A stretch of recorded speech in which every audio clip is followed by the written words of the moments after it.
Hi everybody, welcome to Amy Nolte Music.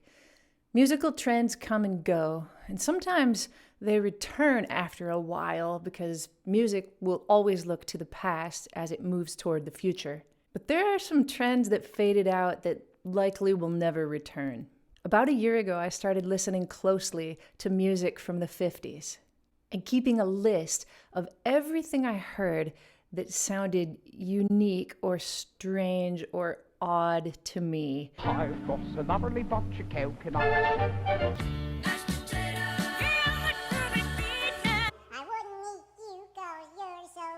It was a one-eyed one. Like things that I knew were definitely not in music today. And the craziest thing happened after I compiled my list. It might not be news to some of you baby boomers. It wouldn't have been news to your parents, but it was news to me. It blew me away. There's one person that seems to be largely responsible for nearly everything on my list, but I'll get to that in a second. I'm going to break things down by category, and here comes the first one. Songs for kids. In the time after the two world wars, there was a feeling that Americans needed to lift their spirits with happy music. Bearsy dotes and dozy dotes and little lambsy divey, a kiddly divey too, wouldn't you? Catchy tunes. An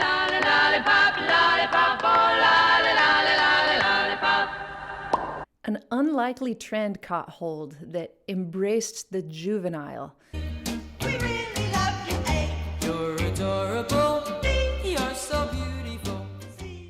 The childlike, nursery rhymey kind of sentiment, and it soon just began filling the airwaves. Oh, much is that dog in the window. Sunshine, lollipops, and rainbows. Everything that's wonderful is The trend continued into the 60s and 70s, but had its heyday in the decades prior. I can't really imagine this happening today. I mean, you can't totally discount Kids Bop. And Baby Shark certainly had its moment, but I never heard it on the radio next to Lady Gaga and Bruno Mars. Thank goodness. the Novelty Song. A kind of mutation, I would say, came out of this childlike nursery rhyme phase called the Novelty Song. Hello, mother. Hello, father. Here I am at Camp Granada.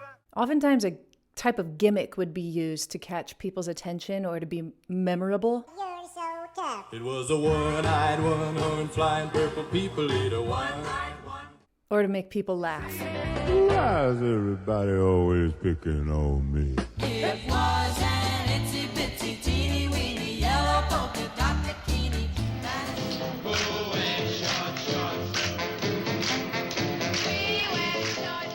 The technology to speed up recordings came about in the 50s and was soon put to use as Alvin and the Chipmunks came hot on the scene. He said that.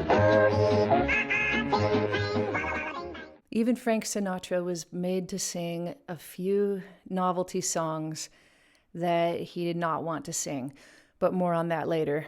Here's one of them. She said, Mama will bark. you look so lovely in the moonlight. Yes, but Papa will bark. Your eyes are shining like...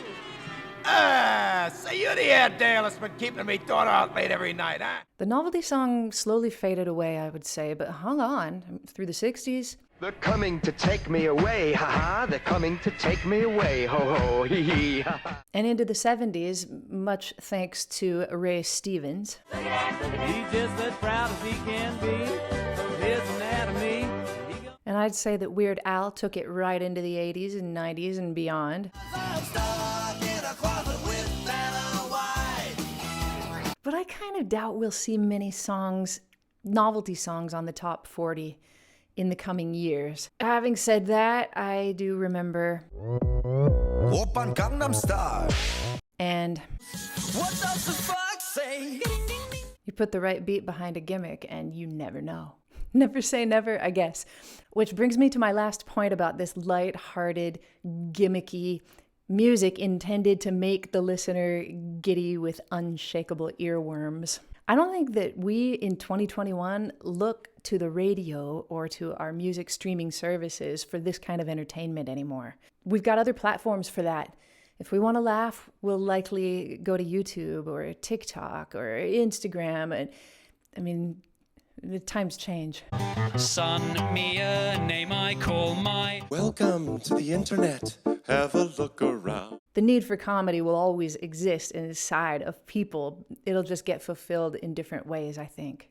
The Virtuoso. All right, the category that I have dubbed the Virtuoso used the same kind of ideas with lighthearted, gimmicky music, but in a different way. It was to showcase the virtuosic instrumentalist. If you showcase hard enough, you don't need any lyrics. I think this was some kind of phenomenon where people who could really play their instruments well could hold the attention of the listener. Hit songs of the day used instruments to add a playful element of music, and it was quite popular then, but I think it would seem corny today. Radio and TV executives hired people who were very highly skilled on their instruments throughout these decades, providing these virtuosos with corny, watered down, extremely catchy backing arrangements to play their melodies that were just full of fast arpeggios and flourishes to wow the audiences. Listen to Rudy Weedoff's Saxophobia. Go,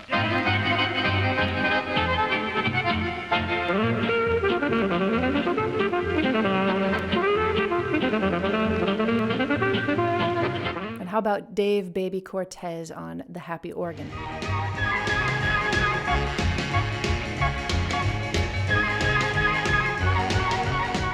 The Lawrence Welk Show was very well known for showcasing virtuoso instrumentalists. When I was a kid, every time Myron Florin would come on for a solo, my grandparents would make sure that I was in the room to see the great Myron Florin. He was really good. And now, friends, let's listen to our very fine accordionist Myron Florin and the song Lady of Spain.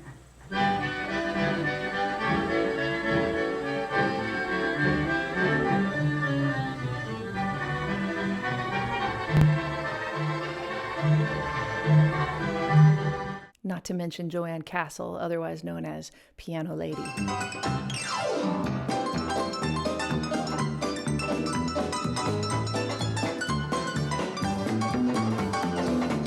I realize that instrumentalists are not celebrated in popular music anymore the way that they used to be. Although Kenny G had a good run of things in the 90s, it's kind of difficult to find a great instrumentalist that really gets showcased in pop music now. And I don't know that that will return very much, although we see some exceptions, right?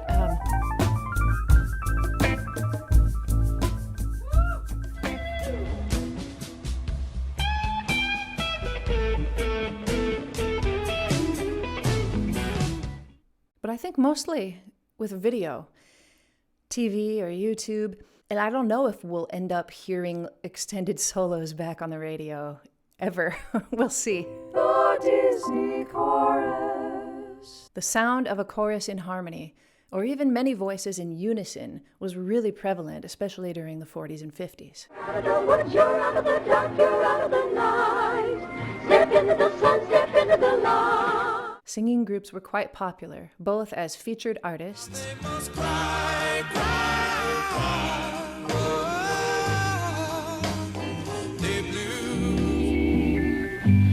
when the day is through, and as backing vocalists. So keep on looking for a bluebird and listen. Each time we have a walk, it almost breaks my heart. I think the classic sound that's in all of our ears today comes from a choir called the Judd Conlon Singers, because they provided the music for so many Disney soundtracks. the second star to the right shines in the night for you.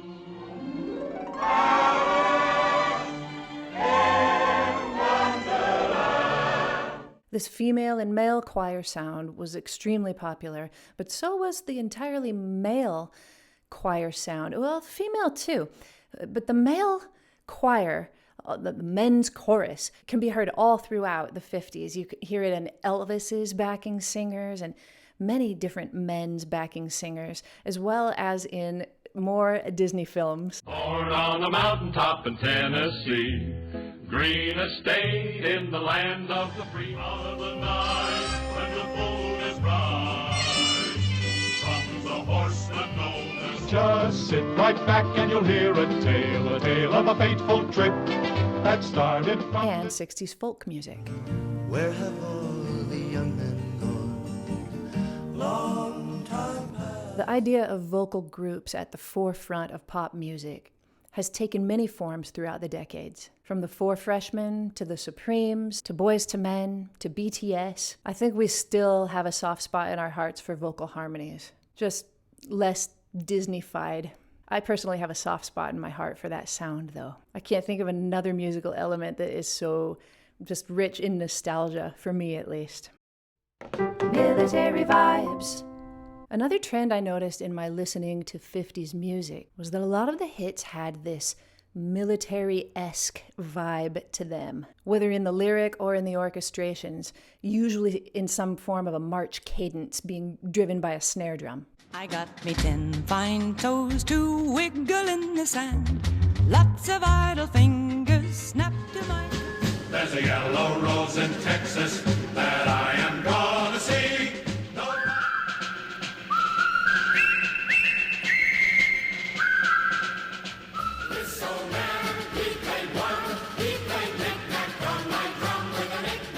But more on that later.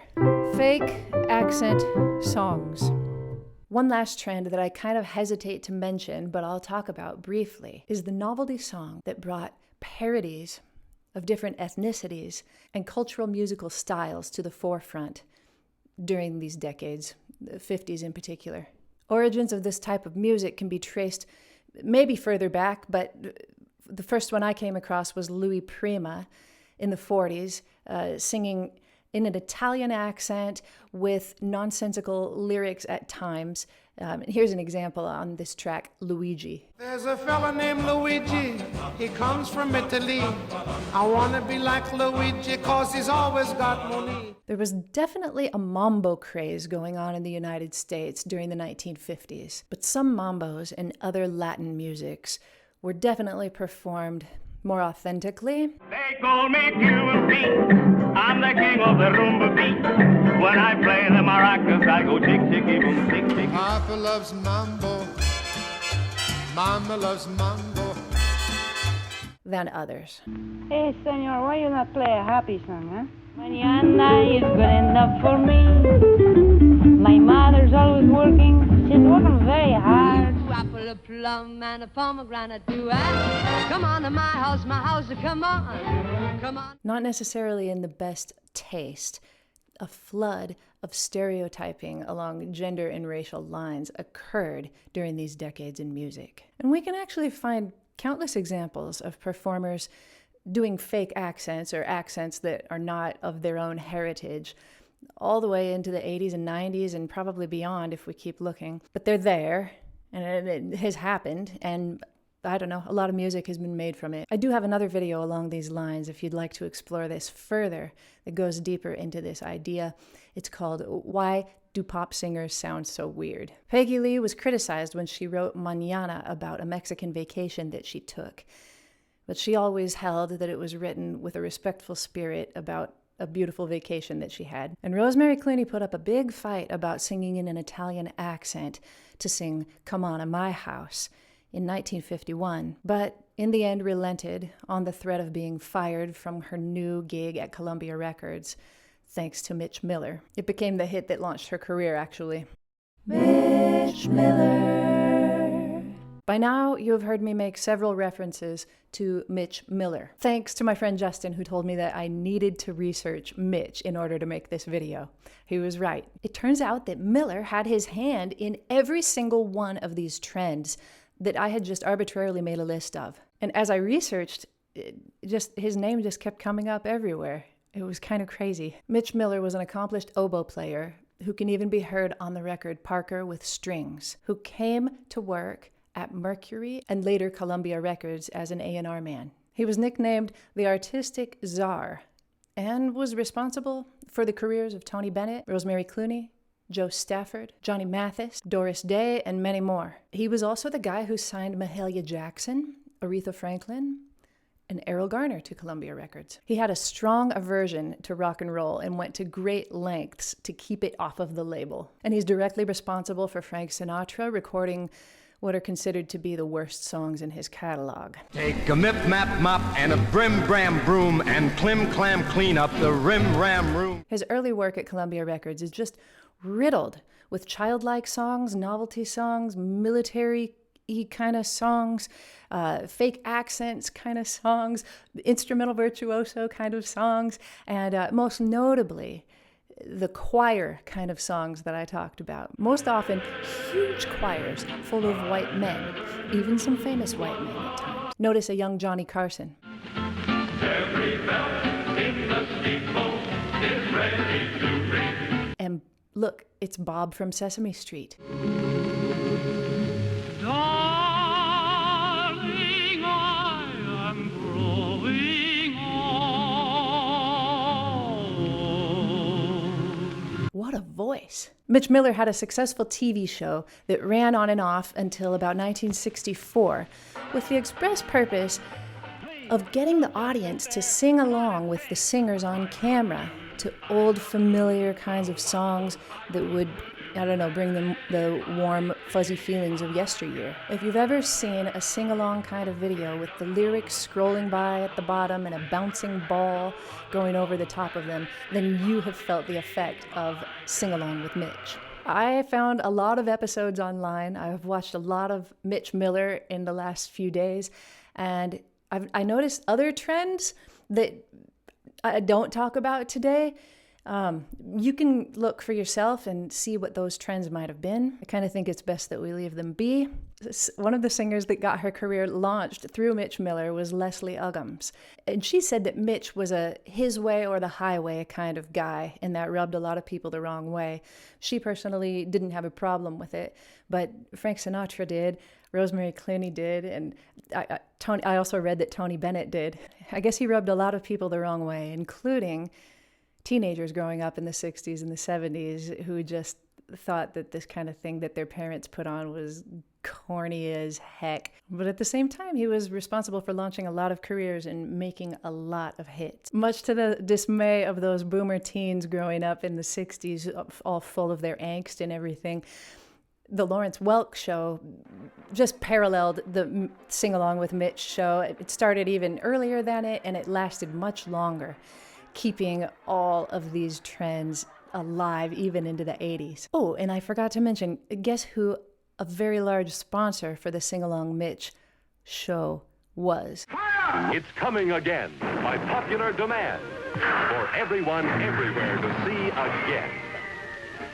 Walt Disney's Mary Poppins. That's right, it was Disney. So the fact that these kind of choiry backing tracks were used all through Disney's catalog, I don't think is a coincidence. Love them or hate them, these trends happened. They definitely influenced music. They're part of history, and only time will tell if they lie dormant for the rest of music or if they just are taking a little rest and some of them will be back. I'd personally like to see the virtuosic instrumentalist make a strong comeback. Thanks for watching, everybody. If you like videos like this, I've got a whole playlist on my YouTube channel called Video Essays. It's one of my favorite things to do, is to research trends in pop music. Don't forget to press the subscribe button, and I'll see you next time on Amy Nolte Music.